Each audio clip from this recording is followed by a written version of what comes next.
India has reacted after North Korea fired 23 missiles on Wednesday, a record for a single day.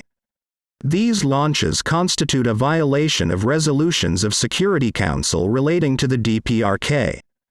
They affect the peace and security of the region and beyond, Ruchira Kamboi, India's permanent representative to UN said. We also reiterate our continued support for denuclearization, she added. On Russia's Unity Day on Friday, the country's President Vladimir Putin praised India, saying, "Let's look at India. Talented, very driven people with such a drive for internal development." Adding that India will achieve outstanding results in terms of development, Putin stated, almost 1.5 billion people. Now that's potential. Former Pakistan Prime Minister Imran Khan on Friday stated that he was hit by 4 bullets in the attack during his rally near Wazirabad on Thursday. He also shared X-ray of his injuries while addressing the nation through a live stream on YouTube. He sustained a fracture in his right leg, a doctor revealed during the live stream. The U.S. on Friday announced its latest military assistance package for Ukraine worth $400 million. The package will include the U.S. paying for the refurbishment of 45 T-72 tanks from the Czech Republic for use by Kyiv, Pentagon spokeswoman Sabrina Singh told reporters.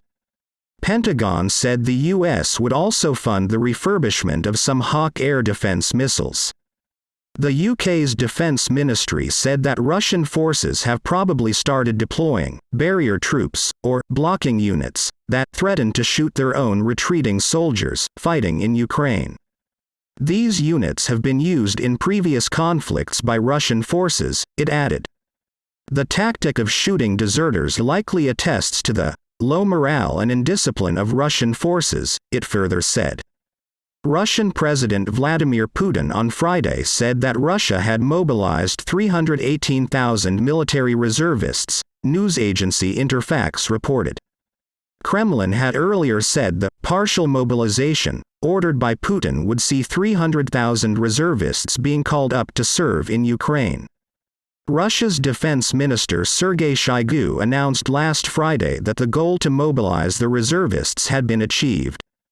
Russian President Vladimir Putin on Friday said civilians should be evacuated from conflict areas in Kherson.